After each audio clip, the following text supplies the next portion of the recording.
vamos a dar comienzo a este masterclass orientado específicamente al tema de los mitos en el manejo de la incontinencia urinaria. Quiero empezar por agradecer al Eje de Educación de la Fundación Santa Fe por abrir la posibilidad de tener este espacio dedicado a pacientes y a personas con interés en aumentar su educación en el tema específico de la incontinencia urinaria, y adicionalmente a Medtronic por el patrocinio no condicionado para la realización de este masterclass. Yo creo que cuando nosotros nos enfrentamos a un paciente con incontinencia urinaria, se nos vienen muchas preguntas en nuestra consulta habitualmente, y una de ellas es esta, que es tal vez la más típica, y es: doctor, se me sale la orina al toser, se me sale la orina al hacer alguna actividad física como saltar, como correr, el caso de las mujeres, alzar los hijos. Pero también hay muchos pacientes que nos dicen: doctor, siento afán para orinar, siento ganas de ir al baño rápidamente, y a veces cuando ya llego o me estoy bajando la ropa ya se me ha salido la orina. Vivo con ganas frecuentes de ir al baño y tengo que orinar muchas veces. Pero también existe la probabilidad de que muchos de los hombres que han recibido tratamientos para patologías como el cáncer de la próstata vengan a nuestra consulta porque tienen escape de orina. Yo creo que este masterclass nos va a permitir resolver esas dudas que muchas veces nosotros como pacientes podemos tener en torno al tema de la incontinencia urinaria. Me acompañaba el doctor Julián Azuero, colega del Departamento de Urología, quienes por obligaciones propias de nuestra práctica médica en este momento se encuentran en el quirófano. Luego voy a liderar completamente estos mitos que iremos desarrollando uno a uno en esta presentación. Y tal vez el primer mito importante es: la incontinencia urinaria es normal. Es común oír que en las mujeres mayores nos dicen la incontinencia es normal a medida que aumenta la edad. Y resulta que no, la incontinencia realmente no es normal. Es un proceso que no deberíamos considerar normal a ninguna edad. Y de hecho, en la medida en que el ser humano envejece, que hay una serie de procesos de adaptación que debemos tener con el envejecimiento, no deberíamos considerar la incontinencia como parte del envejecimiento normal. De hecho, la incontinencia urinaria se asocia a patologías tan importantes como fracturas. Por ejemplo, en el caso de los pacientes que tienen que levantarse a orinar en la noche, sabemos que son pacientes que tienen mayor riesgo de fracturas. Entonces, no es una entidad que deberíamos considerarla como normal. Todas las mujeres valoran además su incontinencia dependiendo de múltiples factores. Yo les aseguro que estas dos mujeres que ustedes están viendo, teniendo el mismo tipo de incontinencia, le van a dar un peso que es completamente diferente a su escape de orina. Y claramente las diferentes enfermedades, la misma edad, la actividad física que nosotros podemos tener y enfermedades propias del individuo, así como estilos de vida específicos, pues hacen que el impacto de la incontinencia sea completamente diferente para mí. Pero entonces tal vez este primer mito debemos debatirlo: no es normal a ninguna edad la incontinencia urinaria. Y no es normal por varias razones. Tal vez la primera nos la muestra este estudio y muchos otros, inclusive uno propio nos lo mostró, y es como el riesgo de depresión aumenta a medida que aumenta la incontinencia urinaria. Y cuando yo tengo incontinencia urinaria, tengo mayor chance que la población general de estar deprimido, mayor chance de tener ansiedad. Y cuando es al revés, la ansiedad y la depresión aumentan de base el riesgo de tener incontinencia urinaria. O sea, pareciera que fueran dos enfermedades que viajan de la mano. Entonces, este primer punto queda resuelto como mito: la incontinencia urinaria no es normal a ninguna edad. Un segundo punto o un segundo mito que podemos tener es que solo existe un tipo de incontinencia urinaria. La incontinencia es la pérdida involuntaria de la orina. Pues resulta que no, hay diferentes tipos de incontinencia urinaria. Hablábamos de este primero que nos decía: doctor, se me sale la orina al toser, saltar o cuando alzo a mis hijos. Esa es la típica incontinencia que llamamos de esfuerzo. Pero está el otro escenario, que es el inferior, que es el afán para orinar, que es la urgencia urinaria, que es la que llamamos incontinencia urinaria de urgencia. Y a mi juicio tal vez la más común, que es la mezcla de las dos. La incontinencia de urgencia y de esfuerzo la llamamos incontinencia urinaria mixta. Y un tercer grupo de incontinencia urinaria, o un cuarto grupo mejor de incontinencia urinaria, es la llamada incontinencia por rebosamiento. Ejemplos de esa incontinencia es los señores, cuando se nos crece la próstata, que nos tapa para orinar, que la orina no sale fácil y la vejiga se empieza a llenar. Lo que sobra o lo que llega a la vejiga de orina es lo que yo empiezo a expulsar de manera periódica. Eso se llama una incontinencia urinaria por rebosamiento. Entonces, a manera de resumen, nosotros, tanto hombres como mujeres, podemos tener incontinencia con los esfuerzos físicos como toser, correr, saltar, o podemos tener afán para orinar e incontinencia con el afán. No logramos llegar al baño, pero lo más común es que nos pasen las dos, vayan las dos de la mano, sobre todo en las mujeres, en donde ocurre esfuerzo y urgencia muy frecuentemente. Y la incontinencia por rebosamiento, pues que menciono. Claramente existen factores de riesgo de incontinencia, potencialmente modificables algunos y unos de ellos no modificables. No voy a penetrar mucho en este tema porque cuando hablemos un poco más adelante sobre prevención de incontinencia urinaria, vamos a volver sobre todos estos potenciales factores de riesgo. Entonces, no existe un solo tipo de incontinencia urinaria, hay diferentes tipos de incontinencia urinaria. El tercer mito tal vez sería la incontinencia rara, no ocurre con mucha frecuencia. Resulta que la frecuencia de la incontinencia urinaria no es despreciable. Este es un estudio publicado por nosotros, es un estudio que desarrollamos acá en la Fundación Santa Fe.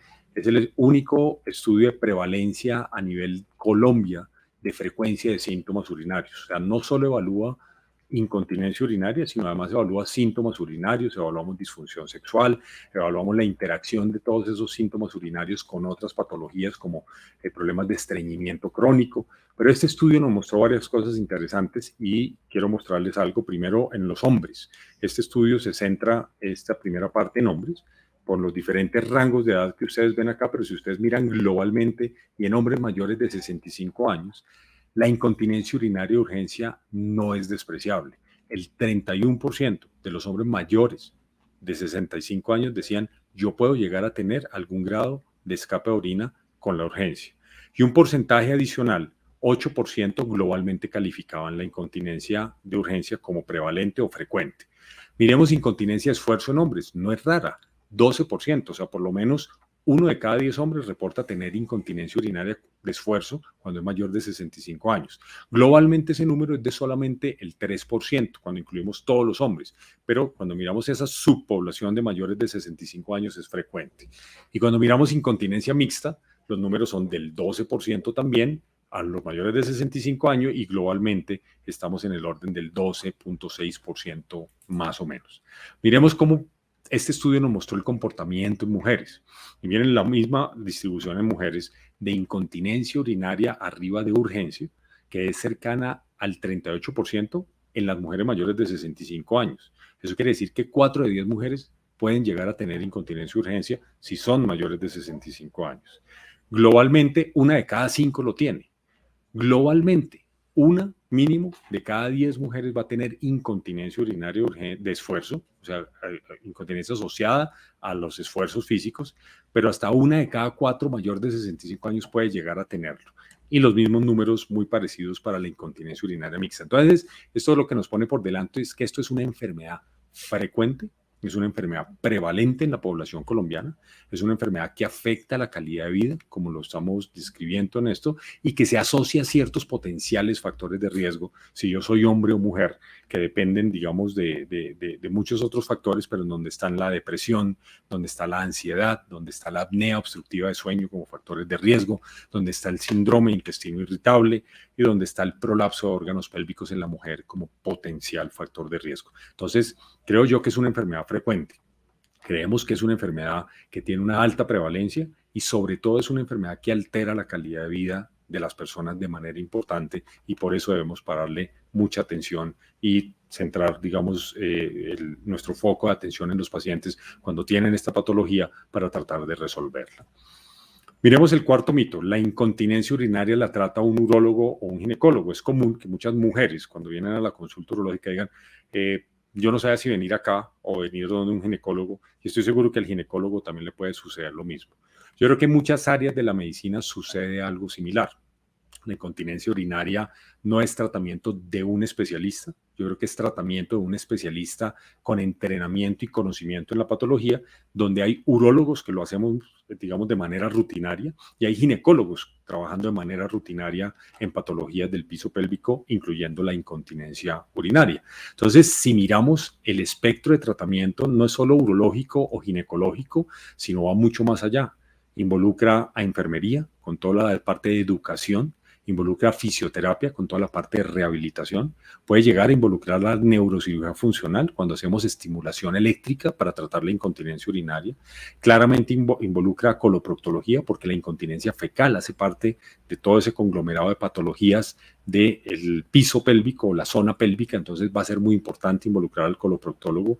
Claramente los hábitos nutricionales, los hábitos alimenticios de los pacientes, muy importantes, y el efecto psicológico tan grande que tiene la incontinencia es clave. Entonces fíjense ustedes que esto no es de una sola especialidad, es un grupo de personas trabajando con un bien común que es buscar curar la incontinencia urinaria en nuestros pacientes y es lo que tratamos de hacer en el día a día, ¿cierto? Cuando nosotros nos enfrentamos a los pacientes con incontinencia, tratamos de darle esa integración y manejo multidisciplinario, no solo teniendo una tecnología de punta que nos permita hacer los mejores diagnósticos, sino un gran equipo y un gran talento humano para poderlo lograr. Entonces, tal vez la respuesta es no lo trata un urólogo ni un ginecólogo, lo trata cualquiera de los dos, rodeado de una serie de especialistas y de áreas afines de la medicina que, digamos, dedicadas al tratamiento de la incontinencia urinaria, pueden sacar el problema del paciente adelante. Muchos de nuestros pacientes a veces no consultan. ¿Y no consultan por qué? Porque no saben que existen tratamientos efectivos para la incontinencia urinaria, porque muchos la asumen como normal, y eso ya lo hablamos al principio. Muchos consideran que además los tratamientos son costosos o son tratamientos eventualmente quirúrgicos, tratamientos con cirugías complejas, y es una de las grandes razones de limitación por la cual muchos pacientes no vienen. Para que ustedes lo puedan entender, menos del 20% de nuestros pacientes van a requerir una terapia invasiva para tratar su incontinencia urinaria. La gran mayoría pueden resolver el problema de incontinencia utilizando medidas mucho más conservadoras que un procedimiento quirúrgico. Pasemos al quinto mito. La vía del parto y el número de partos en la mujer no son un factor de riesgo de incontinencia urinaria. Una mujer que tiene 10 hijos tiene el mismo riesgo de aquella que no ha tenido hijos de tener incontinencia urinaria. Para esto hay dos grandes estudios, uno de ellos publicado en el año 2003, otro más reciente. Este es un estudio de más de 15,000 mujeres que tenían síntomas de incontinencia urinaria y evaluaron cómo les iba a estas mujeres después de parto vaginal o después de una cesárea. Y empezaron a mirar incontinencia urinaria y categorizaron tres grupos: mujeres sin hijos, mujeres con cesárea y mujeres con parto vaginal. Las mujeres sin hijos tenían unas tasas del 10% de partos, digamos, de incontinencia urinaria. El grupo de cesárea llegaba al 16% y el grupo de parto vaginal llegaba al 21%. A mayor número de partos vaginales, mayor riesgo de incontinencia urinaria. Y entre más años del último parto, mayor riesgo de incontinencia urinaria también. Y si la edad gestacional era mayor de 37 semanas, también un mayor riesgo de incontinencia urinaria. Y este estudio mostró algo muy similar. Si nosotros nos damos cuenta, en este estudio ya más reciente, del año 2018, mostraba también cómo las mujeres que fueron llevadas a parto por cesárea tenían una tasa de incontinencia menor que las que tuvieron un parto vaginal, pero aquellas que tuvieron sobre todo un parto vaginal instrumentado, cuando se requieren poner forceps, por ejemplo, y espátulas para tener el parto, esas tasas de incontinencia urinaria se aumentaban de manera dramática. Entonces, si bien la cesárea aparentemente es un factor protector para la incontinencia urinaria, de todos modos ocurre, ¿cierto? Y tal vez el factor principal es obviamente el parto y el embarazo en general como productor de incontinencia urinaria, pero si miramos la cesárea protege, obviamente, la aparición de incontinencia urinaria. Entonces, el número de partos y la vía del parto sí tiene mucho que ver. Ya no entraré en discusiones de otras variables que involucran la escogencia de si hacer una cesárea o no, pero si nos focalizamos específicamente en incontinencia urinaria, claramente las mujeres que son llevadas a cesárea tienen menos ese riesgo. Las mujeres que son llevadas a cesárea tienen otros riesgos distintos, ¿cierto? Que ya, digamos, ginecología y obstetricia, cuando la mujer se enfrente a esto, se los va a explicar de una manera mucho más clara. Pero desde el punto de vista de incontinencia urinaria, por lo menos tenemos dos estudios grandes que nos dicen es más alta la frecuencia de incontinencia urinaria en mujeres que son llevadas a parto vaginal que en aquellas que van a una cesárea. Ahora bien, abordemos el mito número 6. Vejiga caída es lo mismo que incontinencia urinaria. Muchas mujeres consultan y dicen, doctor, a mí se me cayó la vejiga. Y cuando las empezamos a indagar, lo que vemos es que la mujer tiene una incontinencia urinaria. Acordémonos que vejiga caída es básicamente ¿qué? Es la presencia, ¿cierto? A través de la cavidad vaginal, de algo que se llama el hiato genital, la cavidad vaginal, de una herniación que puede ser perfectamente la vejiga, se puede herniar el útero o se puede herniar el intestino, el recto o inclusive estructuras intestinales superiores. Eso se llama un prolapso genital. En el pasado a eso lo llamábamos cistoceles, rectoceles, esos son nombres que han caído en desuso.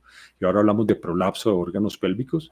Y si es de la vejiga hablamos de un prolapso anterior, si es del recto o del intestino hablamos de un prolapso posterior, o si es del útero o de la cúpula vaginal en una mujer que no tiene útero, que le han hecho una histerectomía, hablamos del prolapso del componente apical o central. Entonces, todo eso es muy importante tenerlo en cuenta porque eso es distinto de la incontinencia urinaria. ¿Qué es lo que pasa?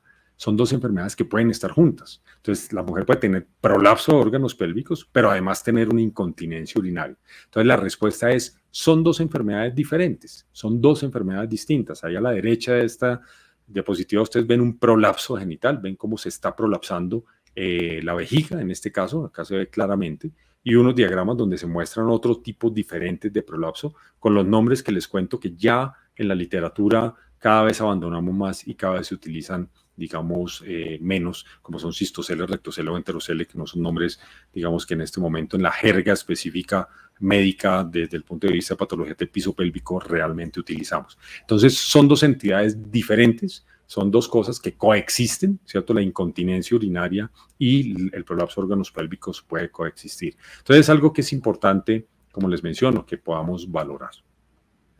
Ahora bien, ¿siempre se requieren exámenes difíciles para diagnosticar la incontinencia? La respuesta categóricamente es no. La gran mayoría no requerimos exámenes complejos. Si nosotros miramos qué recomienda la Sociedad Americana de Urología, la Sociedad Europea de Urología, el NICE en el Reino Unido y las sociedades locales en Latinoamérica, básicamente hacemos un examen de orina en todas las mujeres con incontinencia o en todos los hombres con incontinencia para descartar infección urinaria y para descartar sangre en la orina. Hacemos unos exámenes adicionales como pueden ser un diario miccional. El diario es una cartilla que el paciente diligencia durante 72 horas y lo va a anotar el consumo de líquidos. Yo me tomo un vaso de jugo al desayuno, entonces anoto 100 mililitros 9 de la mañana. Después de eso tengo una orinada, una micción, 200 mililitros. En otra columna anoto que tuve esa micción. Si tengo un evento de incontinencia, pongo el chulo para poner que tuve el evento de incontinencia. Y eso lo traigo para que el médico lo pueda evaluar, pueda determinar el número de veces que la persona orina en el día, el número de veces que orina en la noche, la cantidad de líquido que elimina en el día, la cantidad de líquido que elimina en la noche, el número de episodios de incontinencia que tiene y hacer unos cálculos matemáticos que nos permiten saber si las personas estamos orinando mucho, si estamos orinando mucho de noche, si la frecuencia urinaria nocturna es anormal o normal y con eso tomar decisiones de tratamiento. Hacemos una prueba adicional como la que ustedes ven al lado derecho, que es el PAT test, es una prueba que se llama la prueba del protector. Al paciente le entregamos un protector durante 24 horas o el protector que habitualmente usa el paciente lo utiliza. Si utiliza más de uno, puede ser más de uno, pero tiene que ser en un periodo de 24 horas, de 8 de la mañana a 8 de la mañana del día siguiente. Y habitualmente los trae al consultorio para pesarlos. Y nosotros descontamos el peso de cada protector en seco. Y con eso sabemos cuánto pierde el paciente en gramos. Esa medida no nos dice nada, que nos diga que pierde 200, 400, 600, no nos dice nada distinto de poder cuantificar la severidad de pérdida para saber cómo responde un paciente al tratamiento. 600 no quiere decir que tenga una incontinencia más severa, pero si tiene 600 y hacemos una intervención y después de la intervención tienes 0 o tiene 10, sabemos que seguramente una buena respuesta a la terapia. Este es uno de los ejemplos de los diarios miccionales que nosotros utilizamos en las clínicas urológicas en la Fundación Santa Fe durante los 3 días para que la persona pueda anotar, digamos, todo ese número de micciones que tiene. Hacemos un cuestionario simple de 3 preguntas. Este se ve mucho más largo, pero en realidad son solo 3 preguntas importantes. ¿Con qué frecuencia pierde orina? ¿Cuál es la cantidad de pérdida? ¿Y qué tanto le afecta su calidad de vida esto al paciente? Esto es una escala validada que se llama el ICQ. Es una escala que se consigue en internet, que está traducida y validada al español, que la utilizamos rutinariamente en todos nuestros pacientes con incontinencia, tanto antes del tratamiento como después del tratamiento. Nos ayuda a entender la severidad del problema y nos mide sensibilidad al cambio. ¿Qué tanto responde un paciente eventualmente a un tratamiento? Y en algunos pacientes seleccionados requerimos hacer un examen que se llama una urodinamia. La urodinamia básicamente, ¿qué es? Es un estudio que nos permite ver la función de la vejiga.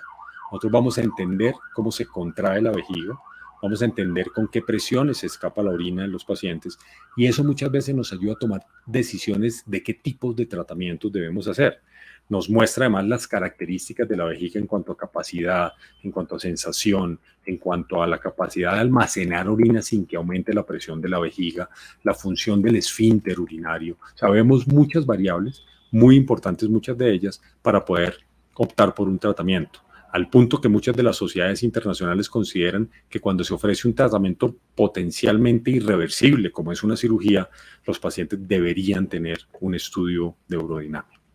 Entonces, fíjense ustedes que la mayoría de los pacientes tienen estudios realmente sencillos con los cuales se puede manejar el tema sin mayor, digamos, dificultad y algunos de ellos van a requerir algún tratamiento importante como una prueba importante como puede ser la urodinamia para poder de esa manera definir el tipo de tratamiento.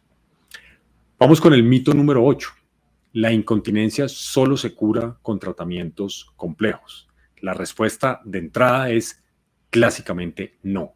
Yo creería que el 80% de los pacientes con incontinencia urinaria, tanto hombres como mujeres, responden a terapias conservadoras. Y lo primero que hay que entender es que lo primero que tenemos que hacer es educarnos nosotros mismos, educar a nuestros pacientes, de tal manera que entendamos que la incontinencia urinaria, si bien es una patología que afecta calidad de vida, lo que es un grupo de síntomas que potencialmente no es mortal, pero que además de eventualmente entender qué está sucediendo, de entender y tener un asesoramiento, digamos, adecuado, es aceptable optar por no hacer ningún tipo de tratamiento si el escape de orina yo lo considero como paciente leve o si considero que no me afecta la calidad de vida. Eventualmente una opción es no hacer nada. Y eso es muy importante, pero es una decisión muy personal. Y allí la toma de decisiones compartidas tanto del médico como del paciente es supremamente importante para tomar decisiones. La terapia inicial depende de lo que uno quiera, digamos, por lo que uno quiera como paciente eventualmente optar y los riesgos que uno quiera asumir.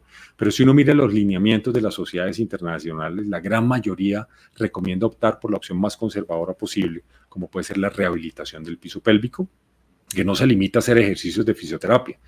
Son ejercicios además guiados por una fisioterapeuta, ejercicios que lo que buscan es entrenar la musculatura del piso pélvico, que lo que buscan es el manejo de líquidos y el componente nutricional de los pacientes y obviamente todas las terapias conductuales para mejorar hábitos y mejorar conducta. Eso lo dicen la gran mayoría de sociedades internacionales. La sociedad europea va un poquito más allá y nos dice, oiga, enseñémosle a los pacientes a perder de peso. El sobrepeso es un factor de riesgo de incontinencia urinaria. Reduzca el consumo de cafeína. Revise el consumo de líquidos que el paciente está haciendo, ¿cierto? Disminuye el consumo de líquidos en la noche, por ejemplo, para evitar, digamos, la incontinencia urinaria nocturna. Estrategias para dejar de fumar, estrategias para evitar comer picantes, cítricos en exceso. Creo que todos son estrategias muy importantes que van a ayudar a mejorar todo ese estilo de vida, cambios en el estilo de vida y obviamente incorporar ejercicio va a ser fundamental para que todo esto se dé. Eso yo creo que es el pilar del tratamiento de la incontinencia urinaria, es lo que todo paciente debe eventualmente establecer como terapia independiente de la severidad de la incontinencia, independiente que yo sea hombre, independiente que sea mujer o independiente que tenga una incontinencia de esfuerzo o de urgencia. Todo ese tratamiento comportamental es fundamental para lograr resolver, digamos, el tema de incontinencia. La rehabilitación, por ejemplo, que nosotros activamente la hacemos más de 4.000 rehabilitaciones de piso pélvico al año con nuestros fisioterapeutas en la clínica de urología. Vemos varias cosas interesantes, cómo es más probable curar la incontinencia cuando el paciente hace rehabilitación. Inclusive pacientes que sabemos que con la rehabilitación no van a mejorar del todo, la rehabilitación les ayuda a recuperar a un punto en donde cualquier otro tratamiento los va a lograr sacar del problema muy fácilmente. Es 5 veces más probable curar o mejorar cualquier tipo de incontinencia cuando eventualmente el paciente hace la rehabilitación de piso pélvico. Y en algunos pacientes, sobre todo en aquellos con incontinencia o urgencia, podemos utilizar medicamentos de los cuales disponemos hace muchísimo tiempo, más de 40 años, pero también hay medicamentos novedosos, medicamentos que han llegado a, digamos, engrosar, digamos, el manejo que podemos hacer desde el punto de vista farmacológico de la incontinencia urinaria, específicamente de la urgencia, y que tienen cada vez más efectos, digamos, colaterales menos evidentes. Y eso hace que eventualmente la respuesta y la tolerancia y la adherencia a los tratamientos de nosotros como pacientes sea mayor. Están todos los que ustedes aquí ven. Por suerte, todos estos medicamentos están disponibles en Colombia. Estos números lo que habla básicamente es de la disponibilidad de estos medicamentos en nuestro medio, que creo que no es despreciable y que es importante tenerlo en cuenta. Algunos más nuevos, ¿cierto?, que han llegado. Podemos utilizar combinación de medicamentos, que eso es una cosa nueva. Antes no lo hacíamos, pero ahora sabemos que podemos combinar ciertos medicamentos, por ejemplo, el mirabegrón con la solifenacina, el mirabegrón con la tolterodina o la darifenacina con el mirabegrón, diferentes mezclas que podemos hacer de medicamentos que potencian su efecto y eventualmente minimizan también los efectos secundarios. Entonces, fíjense ustedes que el tratamiento de la incontinencia la mayoría de veces empieza por cosas realmente muy puntuales desde el punto de vista de rehabilitación y desde el punto de vista de intervenciones farmacológicas. Claramente hay algunos pacientes que requieren tratamientos con cirugía y ahí siempre viene una pregunta que nos hacemos como pacientes y siempre hay algún amigo que tuvo una experiencia de algún otro amigo en una cirugía de incontinencia en donde los resultados no fueron buenos. Y yo me atrevería a pensar que no fueron buenos por qué razón. Y muchas veces no fueron buenos porque el paciente no fue escogido de manera adecuada para ese tipo de intervención. Las intervenciones funcionan, pero si nosotros las escogemos mal, eventualmente los resultados no van a ser los mejores. No hay cirugías de incontinencia que corrijan el problema de incontinencia el 100% de las veces, pero sí hay procedimientos y cirugías que los corrigen en porcentajes realmente altos con tasas de efectividad realmente buenas. Acá ya hablamos de esto, que es la rehabilitación del piso pélvico, hablamos de los fármacos, ¿cierto?, para la vejiga hiperactiva, pero en pacientes, por ejemplo, con incontinencia urinaria de urgencia, que tienen un gran afán para orinar, que ya tomaron medicamentos y que siguen aún con incontinencia urinaria de urgencia, de afán, tenemos varias opciones que hacemos. Voy a empezar por la primera, que se llama el TENS, que es la primera que vemos acá a la derecha, que es la estimulación percutánea de nervios periféricos. Esta es una terapia que en los Estados Unidos y en Europa se ha descrito como una terapia de tercera línea. En nuestro medio, nosotros lo aplicamos cuando hacemos la rehabilitación de piso pélvico. Y es interesante cómo llevamos los pacientes a esta terapia de estimulación eléctrica con muy buenos resultados, lo cual hace que muchos de los pacientes ni siquiera tengan que llegar a este punto porque la reciben en una línea primaria de tratamiento. O sea, hacemos rehabilitación de piso pélvico con estimulación de nervio tibial, a diferencia de lo que sucede en muchos otros sitios del mundo, donde lo reservan como una terapia de tercera línea para el tratamiento de los pacientes. Hablamos ya de esa, pero entonces nos quedan otras dos. La primera de la que voy a hablar es de la toxina botulínica. Yo creo que todos conocemos los efectos cosméticos que tiene la toxina botulínica en nuestro cuerpo. De hecho, para el año 2000 las indicaciones cosméticas de la toxina botulínica superaban a las indicaciones funcionales o médicas. En este momento el grueso de las indicaciones de toxina botulínica son funcionales, son para tratamientos de patologías, la migraña, tratamientos de ciertos espasmos, tratamientos de contracturas musculares, y la vejiga no ha sido ajena al uso de toxina botulínica. La toxina botulínica en la vejiga se aplica y es un procedimiento realmente sencillo de practicar. Existen unas plantillas para poderlo aplicar. Es un procedimiento que hacemos con anestesia local. En algunos pacientes por ansiedad lo hacemos con sedación, pero el grueso de los pacientes tolera la realización de este procedimiento con anestesia local de manera muy sencilla. Y las tasas de éxito de la toxina botulínica son cercanas al 85% en efectividad para cura de la incontinencia urinaria de urgencia. Siempre va a haber un remanente de pacientes que va a seguir teniendo incontinencia, pero la respuesta a la toxina botulínica es realmente buena cuando la escogencia del paciente es adecuada, cuando las reinyecciones de toxina no son muy seguidas, cuando eventualmente no utilizo dosis altas de toxina botulínica de entrada. Todos esos criterios deben ser tenidos en cuenta para que el funcionamiento de la toxina sea adecuado. Pero algunos pacientes van a requerir algún otro tipo de terapia. Y hay una opción excelente, esta ya la hablamos, que es la estimulación del nervio tibial posterior, lo hacemos en el consultorio, pero existe una opción que muchos pacientes con incontinencia o urgencia, en donde nada ha funcionado, nosotros podemos hacer, y es la colocación de un marcapasos en la vejiga, un procedimiento que se conoce con el nombre de la neuromodulación sacra. Acá ven ustedes una animación de lo que es el procedimiento.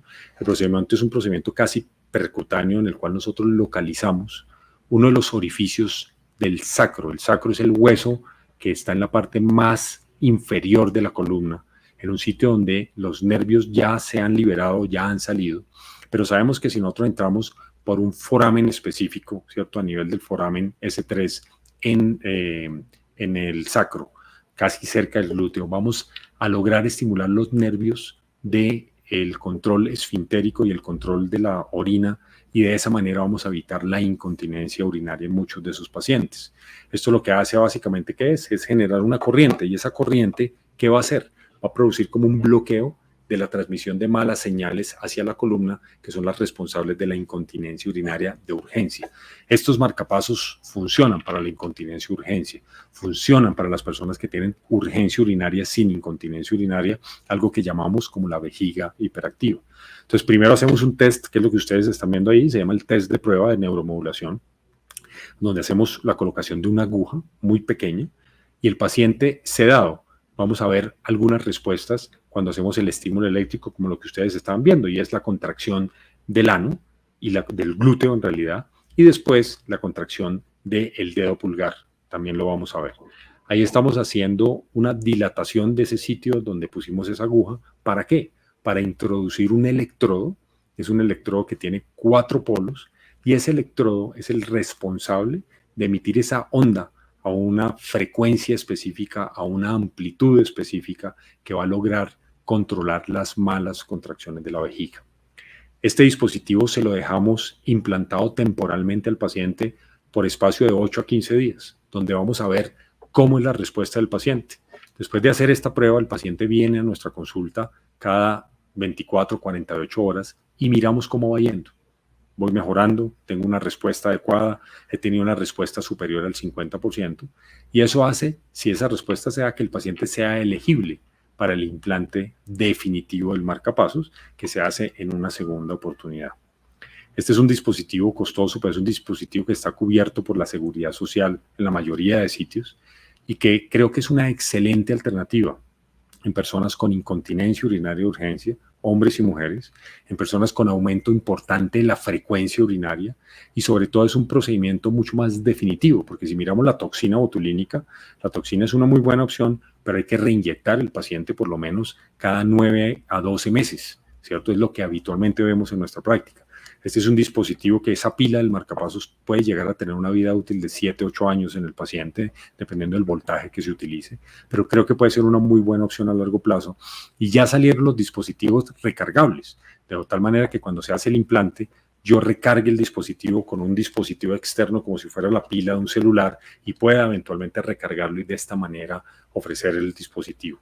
Otra de las novedades de este dispositivo para el año 2021 es la llegada del dispositivo que se puede utilizar para pacientes que requieran hacerse resonancias magnéticas. Muchas veces la limitación para colocar un tipo de dispositivos de estos, como un marcapasos cardíaco o inclusive el marcapasos de neuromodulación para la vejiga, es la necesidad de hacer resonancias magnéticas. Pues ahora salió uno que permite que se puedan hacer resonancias magnéticas en muchos de los pacientes. Entonces, no es que haya pacientes para uno o para otro, en el sentido de ponerlos en una bolsa, sacudir la bolsa y sacar una boleta de qué escogemos para el paciente. En realidad, nosotros miramos varias cosas, como es la severidad de los síntomas, si tiene o no tiene una patología neurológica, si el paciente elimina bien y no tiene un residuo vesical importante, si tiene o no tiene adicionalmente una incontinencia fecal, si tiene o no tiene retención urinaria, si en la urodinamia su vejiga se contrae, y obviamente los costos también es importante tenerlos en cuenta. Y eso nos permite escoger cualquiera de las 3 opciones. No es una cosa deliberada de que el médico ofrezca una. Cualquier persona que trabaje en incontinencia urinaria debería estar en la posibilidad de ofrecer estas 3 alternativas a todos sus pacientes, y más bien ajustarlas a cada uno de los pacientes. Ahora bien, eso es la incontinencia de urgencia. Ahora hablemos del manejo de la incontinencia urinaria de esfuerzo con operaciones. Esta es la operación clásica, la que ven ustedes ahí, que se llama la operación, digamos, de colposuspensión. Entrábamos en las mujeres por una incisión por encima, por debajo del ombligo, por encima del pubis, y levantábamos la vejiga. Por eso es tan común oír decir en mujeres mayores: a mí me subieron la vejiga, dicen las señoras. Y es cierto, lo que hacíamos con esta cirugía era elevar la uretra y los tejidos alrededor de la uretra, la fascia endopélvica, así se llama anatómicamente ese sitio, y anclarlos con unas suturas al hueso del pubis, a un ligamento que se llama el ligamento de Cooper, ¿cierto? Llevarlo a ciertas estructuras para subirlas, y nosotros veíamos cómo realmente subía la vejiga. Esa es una cirugía que fue exitosa hasta las finales de la década de los 90, pero ahí aparecieron otro tipo de procedimientos, como son las cintas de incontinencia. Las cintas de incontinencia son una cirugía de mínima invasión y por una pequeña incisión de menos de 1 centímetro a nivel vaginal y por unos pequeños orificios que bien pueden ser en el muslo o en la región púbica del paciente, que a los 8 días cuando el paciente viene al consultorio prácticamente esos orificios ya no se notan. Nosotros podemos tunelizar por esas incisiones una cinta sintética de incontinencia urinaria. Creo yo es la cirugía de incontinencia que más se hace en el mundo.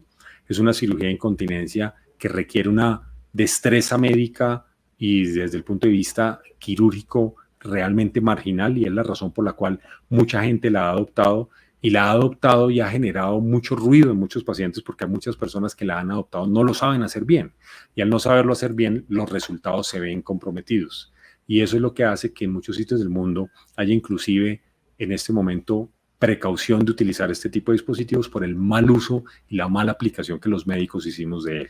En nuestro medio es la cirugía que más se hace, es la cirugía más vigente aún, es una cirugía de mínima invasión porque el paciente se va para su casa en el 90% de los casos sin necesidad de tener un catéter, una recuperación mucho más rápida que una incisión. Entonces creo que es una muy buena alternativa, pero cada vez existen más alternativas. Y una de las cosas que nosotros estamos haciendo es la colocación, pueden darle clic a ese video si quieren, es la colocación en la vejiga y en la uretra de este tipo de sustancias que se llaman agentes abultantes. Esto es un procedimiento, no es una cirugía. El paciente viene con anestesia con sedación, nosotros lo que hacemos es abultar la uretra, poniendo una sustancia, en este caso estamos poniendo gel de poliacrilamida.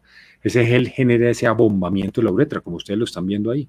Y ese abombamiento de la uretra evita la incontinencia urinaria. ¿Es un buen procedimiento? La respuesta sí, funciona muy bien en cuanto a que el procedimiento es un procedimiento rápido, el paciente se va para la casa, no requiere sonda, una incapacidad mínima, pero si comparamos la efectividad es inferior a la de las cintas de incontinencia. Algo muy importante a tener en cuenta, pero es un procedimiento que muchas mujeres que no quieren exponerse a un procedimiento mayor, eventualmente puede ser la solución a la incontinencia urinaria. Nosotros desarrollamos este instrumento, se llama la herramienta para la toma de decisiones en el paciente y es la toma de decisiones compartidas en la mujer específicamente con incontinencia urinaria, donde le preguntamos primero a la mujer qué es lo que más le importa, si curar la incontinencia, si eventualmente estar hospitalizado, si eventualmente evitar una sonda, evitar una anestesia compleja, el tema de dolor, qué es lo que nos importa a cada una. Todos nos importan cosas distintas. Y después, en una hoja, ponemos cada uno de los procedimientos de incontinencia que nosotros podemos hacer con su efectividad, cómo se hace, cuáles son las complicaciones, cuáles son las secuelas, cuál es el tiempo de recuperación, el tipo de anestesia. Y eso permite en una última hoja que el paciente marque, oiga, yo creo que a mí me va mejor eventualmente con este tipo de procedimiento, lo voy a discutir con mi médico. Creo que esa sería una de las mejores aproximaciones que podemos hacer al manejo de la incontinencia urinaria. En este caso es una herramienta para la incontinencia femenina, pero también perfectamente puede ser para la incontinencia masculina. Y le voy a dedicar 3 minutos a hablar un poquito de la incontinencia masculina. Hablábamos al principio que la incontinencia masculina le ocurre a los hombres posterior a cirugía habitualmente o a tratamientos del cáncer de la próstata. En patología benigna también puede ocurrir, en patología benigna de próstata, pero la causa más frecuente habitualmente son los tratamientos curativos del cáncer de la próstata, llámese radiación o cirugía, digamos, radical de la próstata.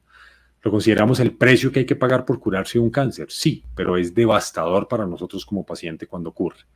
Afortunadamente la tecnología para el tratamiento del cáncer de la próstata ha minimizado este impacto en muchos pacientes y en este momento menos del 5% de los pacientes en nuestro centro requieren algún tratamiento adicional de incontinencia urinaria después de una cirugía por cáncer de la próstata. El 95% logran muy rápidamente controlar su actividad esfintérica y con la introducción de tecnología novedosa, como es el uso de cirugía robótica para el tratamiento del cáncer de la próstata, esperamos minimizar el impacto de la incontinencia urinaria de manera muy importante. Eso que ustedes ven ahí es tal vez el tratamiento más conservador posible, pero también menos estético para un paciente, como es la colocación de una pinza de incontinencia urinaria. Esto se llama un clamp. Es una opción, es una pinza que se coloca en el pene y que de una u otra forma, como si fuera un gancho de ropa, está comprimiendo el pene para evitar la salida de orina. Yo creo que es una buena alternativa temporal en muchos pacientes, pero claramente muchos vamos a tener que optar por sesiones de rehabilitación que lo hacemos de rutina en nuestros pacientes en la clínica de urología, en donde todos los pacientes que entran al centro de cuidado clínico de cáncer de próstata que son llevados a cirugía, después de su cirugía van a rehabilitación formal del piso pélvico, pero en aquellos que hacen parte de ese 5% que incontinencia no mejora, hacemos procedimientos. Y el primero de ellos es una cinta similar a la que hacemos en mujeres, pero es una cinta con unas características diferentes.